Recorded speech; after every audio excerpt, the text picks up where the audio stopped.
po bën aktualisht një sakrificë të llatarshme duke u kujdesur për gocat tona dhe po bën një punë shkëlqyer. Pse sakrificë të llatarshme? Pëse e ka lënë ajo në praktikisht pezu karrierën e saj për të qëndruar vetëm me gocat, për të kujdesur 24 orë 24 për to. Sa vjeç janë gocat? 2,5 dhe 1,5. Okej. Ka qenë një 3 vjeçar intensiv kohët e fundit. Kjo qasje tradicionale, që në fakt ka ekzistuar për shumë kohë gjithkund nëpër botë, po duket sikur gjithmonë më rrallë po e gjen tani në kohët e sotme.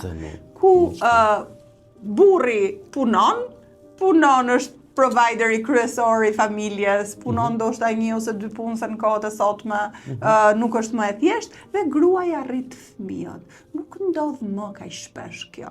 Të paktën kjo është. Atë kemi bërë këtë debat, diskutim më tepër me Hildën shumë gjatë. Fatmirësisht ne jemi në kushtet që mund të zgjedhim nëse ajo do të punojë apo jo. Nëse do ishim të detyruar financiarisht që ajo të punonte, do ishte një diskurs tjetër.